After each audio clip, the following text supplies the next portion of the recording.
سیدنا صدیق اکبر کے دور میں سب سے زیادہ جو شہادتیں ہوئیں صحابہ کی وہ حضور کی ختم نبوت کے لیے۔ اب تو سپریم کورٹ ہمیں بلائے نا کہ بھئی وہ تو بیٹھ کر خود ہی فیصلے کر رہے ہیں نا، ہمیں بلائے نا فیض آباد، ہم کیوں آئے؟ پھر ہم ان کو بتائیں گے ہم کیوں آئے۔ زرداری کا پٹھا کہتا ہے مولویاں دا حلوہ مک گیا سی، میں کہا داتا صاحب پھر گنج بخشن جی ان بھی ساڑھا حلوہ بھی پورا نہ کر۔ داتا صاحب تو میرا پیٹ اتنا بڑا ہو گیا سی بھائی میں نے فیض آباد تو پہلے حلوہ ہی نہیں ملے۔ یہ کوئی باتیں تو نہیں نا جو تم کر رہے ہو، پیڑا اور تے پھکیاں اور ان تے نہیں نا۔ اصل مسئلہ یہ تھا کہ یہ یہود و نصارہ سے صداگری کر چکے تھے۔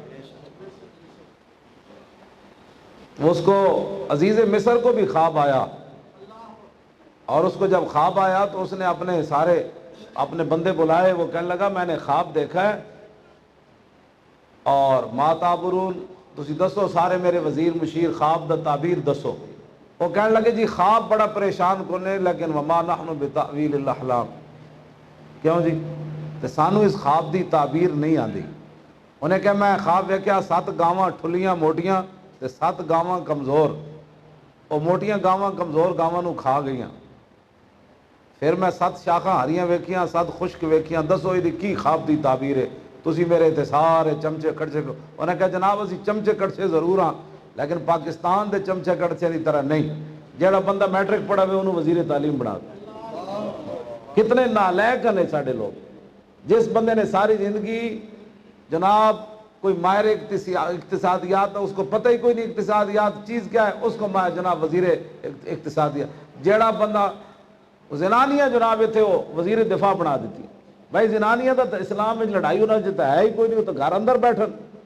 زنانیاں تے نال جناب ساری زندگی تلوار دا نام نہیں سنیا، انہوں وزیر دفاع بنا دیتا۔ وزیر دفاع یہ جا بندہ ہوئے جیڑا انڈیا تے دنیا دے سالمنوں کہے کہ اوئے ساڑھے کوئی ایٹم بم ہے۔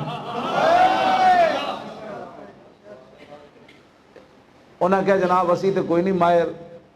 اس ویلے پھر وہ جو 2 قیدی سن نا جڑے آپ جناب یوسف علیہ السلام قیدی سن، دیکھنے کہ سی میں شراب نچوڑ رہا، دوسرا کہندا سی میں جا رہا تے پرندے میری روٹیاں سر تو نوچ کے لے جا رہے ہیں۔ آپ نے فرمایا جڑا شراب نچوڑ رہا نا یہ تے بادشاہ دا چمچہ بن جائے گا دوبارہ، تے جنہوں پرندے روٹیاں کھا رہا ایسا انہوں پھانسی لگ جائے گی۔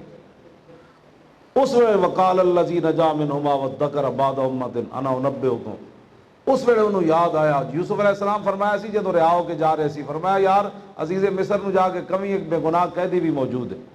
ہن جڑی میں گل کرن لگا نا وہ یہ وے کہ 50 لاکھ گھر دا تو سنگے بنیاد تے رکھ دیتا، تیرے کو 4 ارب روپے ڈیم واسطے کوئی نہیں، تو 50 لاکھ گھر کتوں بنائے گا؟ میں دس این جو کمرانیاں ہوندیاں جی تو کر رہے ہیں۔ جدوں نے کہا جی یہ میرے یوسف علیہ السلام فرمایا کات سالی ہونی بڑی ڈاڈی، پہلے 7 سال بارشیں ہونیاں بہو فصل ہونی، پھر کات سالی آ جانی جڑا تیری تباہ ہو جائے گی سلطنت۔ انہیں کہا جی ہونے دا پھر کیویں کرنا ہے؟ تو جناب لوگ کہیں جی مولویاں دا سیاست نال کی تعلق ہے؟ اللہ دے نبی نے پتہ عزیز مصر نو کی فرمایا؟ 13واں سپارہ اگے شروع ہو گیا کہ وما ابرئ نفسی ان النفس لامارۃ بالسوء الا ما رحم ربی ان ربی غفور الرحیم وقال الملک اوتونی بی استخلص لنفسی فلما کلمہ قال انک اليوم لدینا مکین قال اجعل لی علی خزائن الارض انی حفیظ علیم۔ یہ تیسری آیت 13ویں سپارے دی۔ اللہ نے حضرت یوسف علیہ السلام فرمایا جے تو چاہنا ہے نا تیری قات سالی دے اندر تینوں کوئی پریشانی نہ ہوئے تے اللہ دے نبی نو وزیر خزانہ بنا کیوں جی؟ یہ کہاں جی مولویاں دا سیاست نال کی تعلق؟ اے دا کی مطلب ہویا؟ تو ان کی تبدیلی ہے جانی جی تو لگے ہوئے ہیں چلیا؟ میں عمران نال مخاطب ہاں، ہاں جی این تبدیلی کوئی نہیں آنی بالکل۔ میں تینوں دس رہا 50 لاکھ گھر نہیں تو 1 لاکھ گھر بھی کوئی نہیں بنا سکنا، روٹی کوئی نہیں کھان دی لوگوں کو، مہنگائی تو اتنی کر چڑی۔ تبدیلی ہے جان کہتا ہوں 6 مہینے میں دے دیو، 6 مہینے نہیں اسی تینوں 6000 سال دے دیا، تیرے کو کوئی کام نہیں ہونا۔ کام ہونے دا ایک کوئی طریقہ ہے، جی کلمہ پڑھے تو پھر حضور دے دین دے مطابق چل بس۔